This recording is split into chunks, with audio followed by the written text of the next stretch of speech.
Record. Olá, meus amigos. Professor Valmir falando. Continuando aí os nossos estudos sobre a tabela periódica.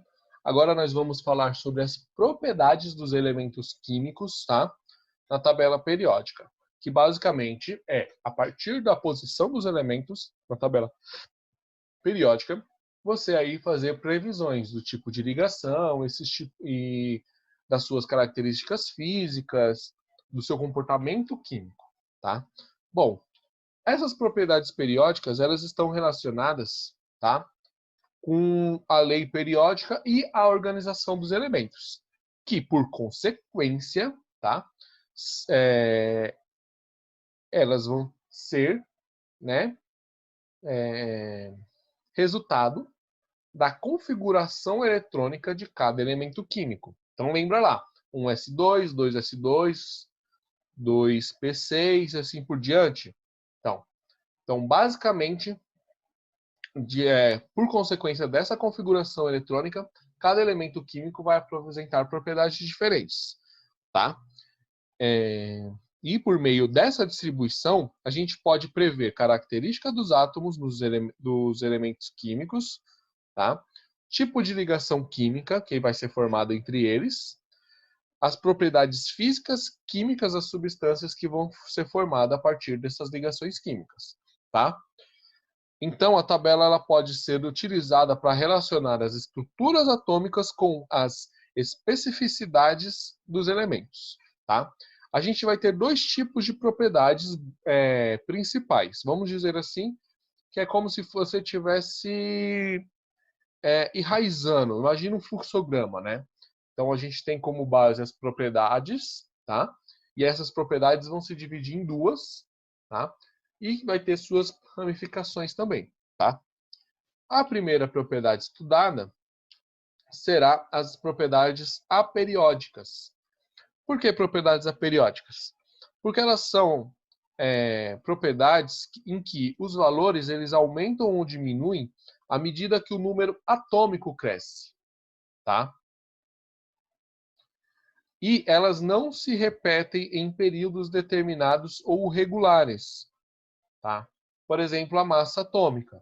Se você olhar a tabela periódica e acompanhar o aumento da massa atômica em um período, o aumento do número atômico em um período, você vai ver que vai aumentar a massa atômica, certo? Mas se você comparar isso num grupo, vai acontecer a mesma coisa. Então, não é propriedade que se repete com uma periodicidade. É uma propriedade que ela é definida de acordo com o número atômico. Se aumentou o número atômico, se aumentou a massa. Acabou. Você não tem nenhuma parte periódica nessa propriedade. Ela é aperiódica. Outros exemplos que a gente vai ter vai ser calor específico, dureza, índice de refração e etc. Continuando, nós vamos ter aí as propriedades periódicas, que, como o próprio nome diz, elas vão assumir valores periódicos, ou seja, que se repetem com uma certa regularidade. Então, à medida que o número atômico aumenta, os valores dessas propriedades também aumentam ou diminuem de acordo em cada período. Desculpa. Então, elas vão aumentar ou diminuir em cada período. Por exemplo, raio atômico, energia de ionização, eletronegatividade, afinidade eletrônica, etc. Tá? Nessas propriedades periódicas, então, são as propriedades, vamos dizer assim, mais importantes para a gente quando a gente fala em química, tá? Porque é a partir dela que a gente vai entender como que aquele átomo se comporta, tá? Então, a gente vai falar de cada uma delas, tá? A primeira delas vai ser o raio atômico. O raio atômico é uma das propriedades principais. Você vai utilizar o raio atômico para se basear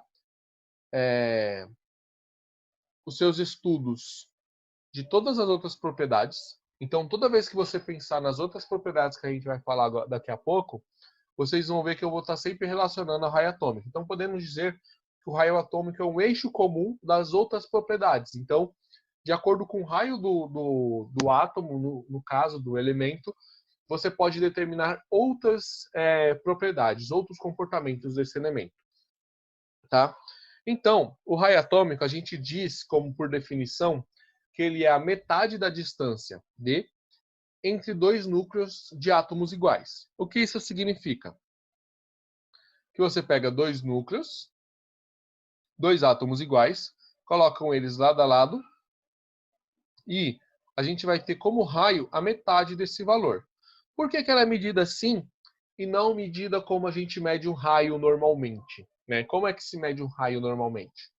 Vou tentar fazer um desenho aqui que vai ficar feio, mas eu preciso fazer porque para mim mostrar melhor para vocês como é que isso funciona. Vou tentar fazer dois círculos, um círculo primeiro aqui, tá? Outro círculo aqui. Ficou igualzinho, né, gente? Vamos lá. O que a gente tem por diâmetro? O diâmetro é isso aqui, certo? É uma linha reta exatamente no centro do nosso círculo, né? Esse é o diâmetro do círculo. Bom, como que se determina o raio? O raio não é a metade do diâmetro, né? Então essa metade a gente tem como raio, tá? Só que no átomo nós não temos uma fronteira bem definida como a gente tem aqui. Então se a gente pegar um átomo sozinho, nós não conseguimos definir o raio dele desta maneira assim, simplificada, tá? Então, o que a gente faz? A gente pega um outro cilindro, coloca ele do lado, por isso que tem que ser um cilindro igual, ou seja, um elemento igual, por exemplo, vamos usar como base aí o hidrogênio, tá?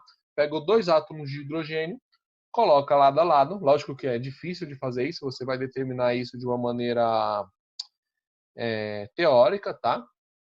Aí você pega aqui ele pela metade também, e aí você vai ter uma segunda distância, uma distância D aqui, entre os núcleos desse átomo, ou seja, entre os centros desse átomo, certo? Aqui, ó. E, da mesma maneira que você... Eita, o verde aqui não ficou legal, né?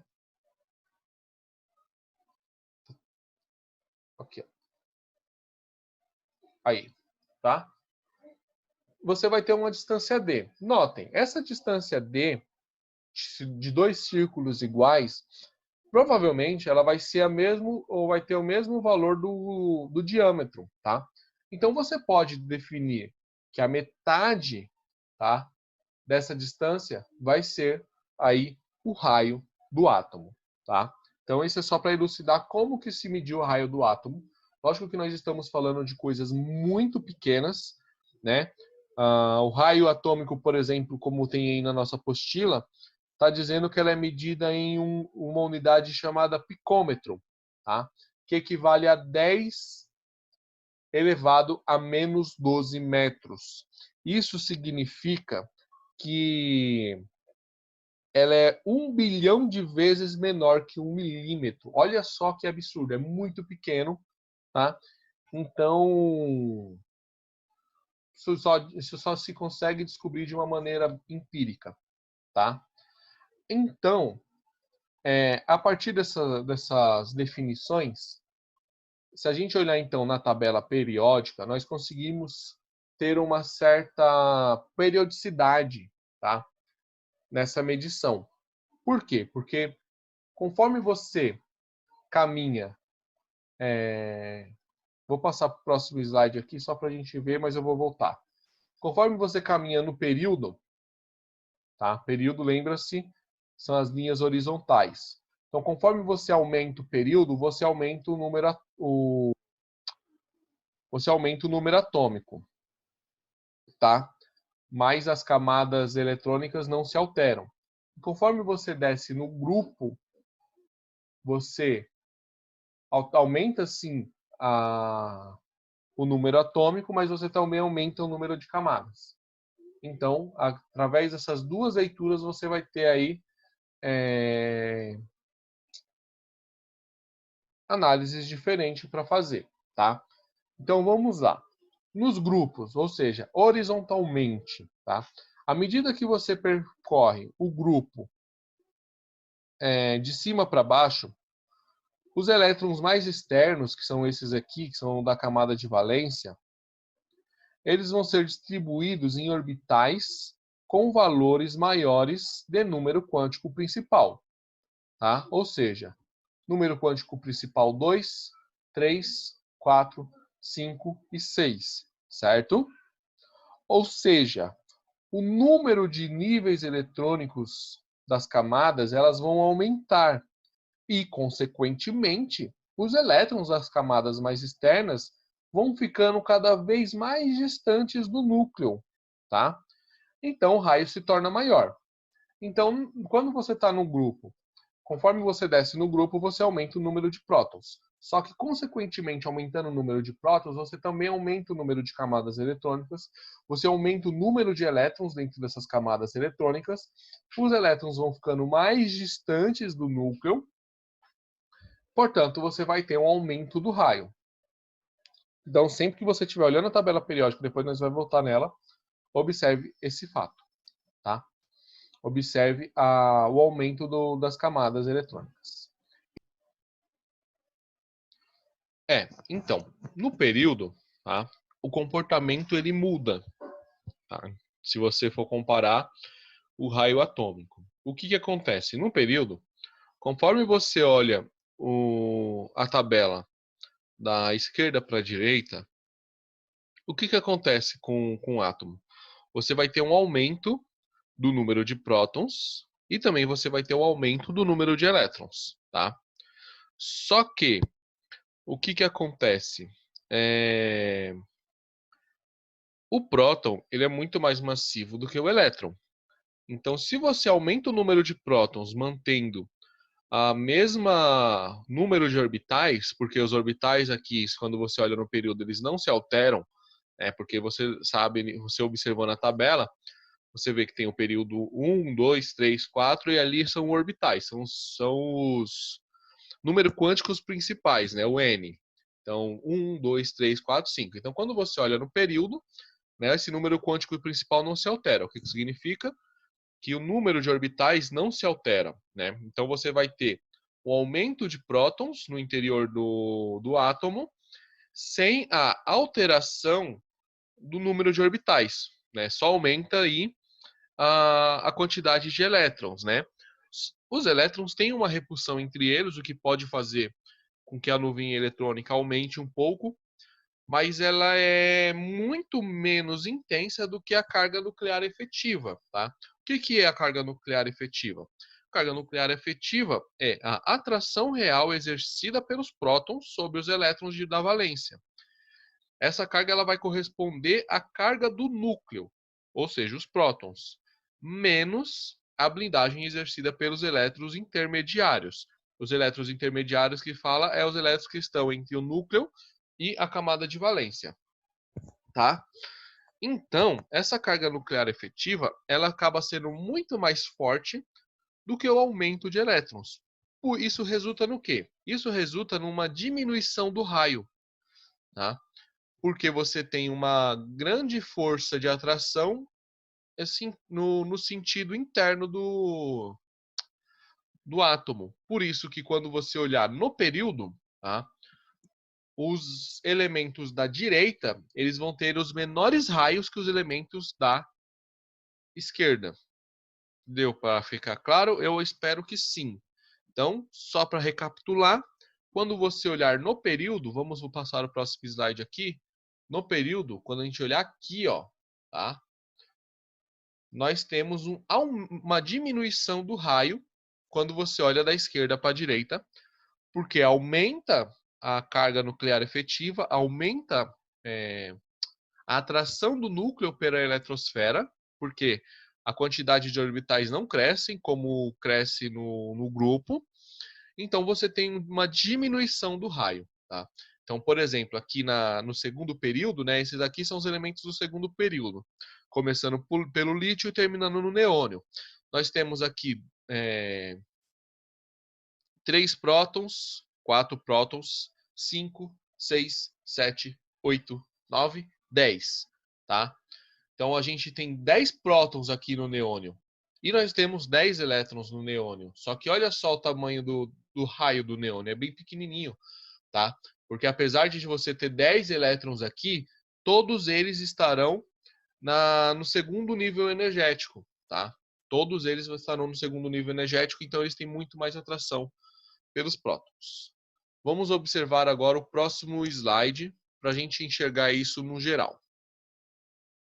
Na tabela periódica, aqui o frâncio, ele é o elemento com maior raio atômico. Por quê? O frâncio ele é um átomo grande, só que ele também tem muito elétron. E por ele ter muito elétron, né, os elétrons da camada mais externa estão muito distantes, elas não sofrem atração pelo núcleo, então ela se expande, ela aumenta o raio, tá? Então, se a gente olhar o frâncio pelo grupo, você vai ter um aumento aí das camadas eletrônicas, tá?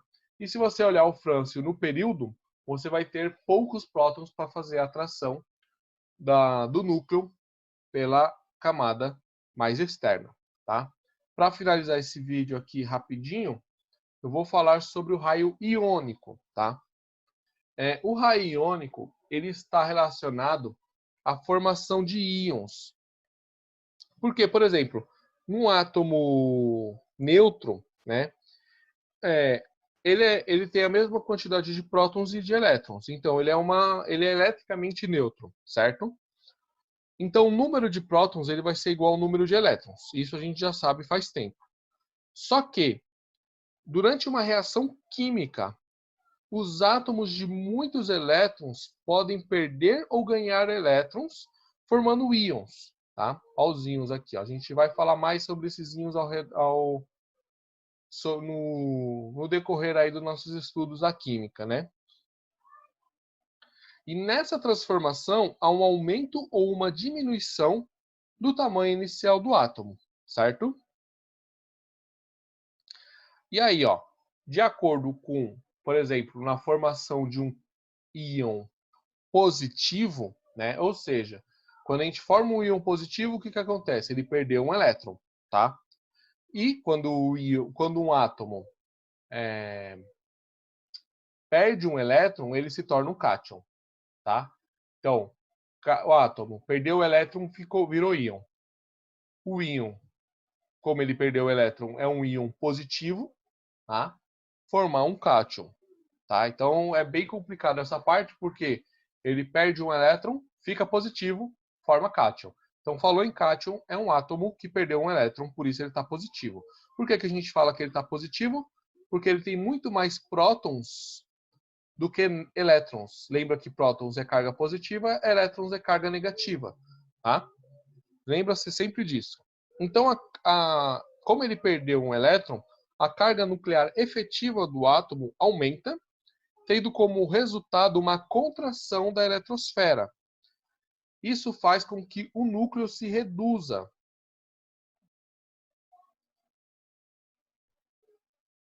Então, a gente vai ter, né, aí o seguinte, que quanto maior o número de elétrons perdidos pelo átomo, menor vai ser o seu íon, o raio do seu íon.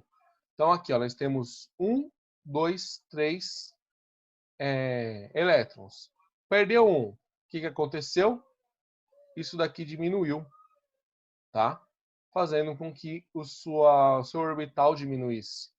E aí aqui a gente vai ter a definição. O raio do átomo é sempre maior que o raio do seu respectivo cátion, tá? Agora, ao contrário.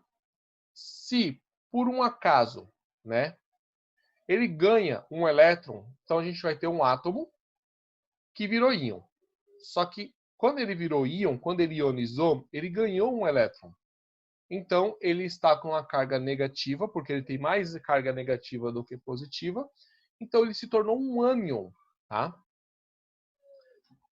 Então, ao ganhar o elétron, a carga nuclear efetiva do átomo não se altera, mas é parcialmente blindada, pois há uma maior repulsão aqui entre os elétrons presentes. E isso ocasiona o quê? Ocasiona uma expansão da eletrosfera com o aumento do raio.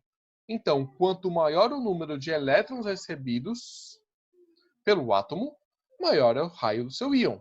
Ou seja, definindo, o raio do átomo é sempre menor que o raio do seu respectivo ânion, tá? Então, do mesmo jeito que eu escrevi ali, eita, vai meu filho, né? Ganhou um elétron, ele aumenta o seu raio. Então,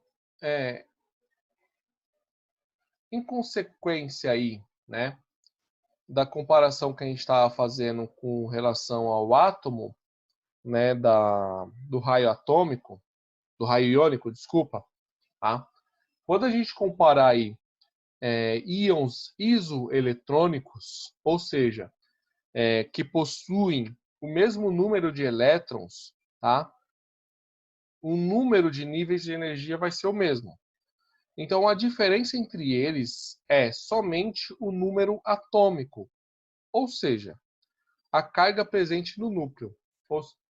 Vocês observam, ó, todos eles aqui apresentam a mesma quantidade de elétrons. Qual que é a diferença deles?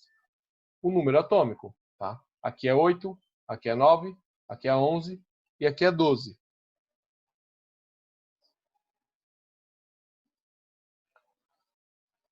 Então, a gente pode definir que quanto maior o número atômico do elemento, maior será a sua carga nuclear efetiva. E, consequentemente, mais intensa vai ser a atração do núcleo pelos elétrons, do último nível de energia. Então, desta forma, menor será o raio do íon, tá? Então, aqui, se a gente for comparar esses três caras aqui, ó, quem deles vai ter o menor raio? Vamos lá. O oxigênio tem 8 prótons, 10 elétrons. Ou seja, ele tem poucos prótons para atrair bastante elétrons, né? O flúor tem poucos prótons para atrair bastante elétrons. O sódio já tem mais prótons do que elétrons. E o magnésio tem muitos prótons para pouco elétron. Então, quem vai ter o menor raio vai ser o que vai atrair mais efetivamente a camada mais externa. Então, no caso aqui, vai ser o magnésio. O magnésio vai ter o menor raio atômico, porque ele atrai mais a última camada eletrônica deste íon. Seguido a ele, nós teremos o sódio, tá? O sódio, ele é o segundo íon aqui menor. Seguido do flúor, vai ser o terceiro. E o que apresenta aqui o maior raio vai ser o oxigênio, o íon oxigênio, porque ele está com menos 2 elétrons, mais com 2 elétrons a mais na sua eletrosfera. Beleza? Vou parar esse vídeo por aqui e a gente volta aí no próximo vídeo com a energia de ionização. Até lá!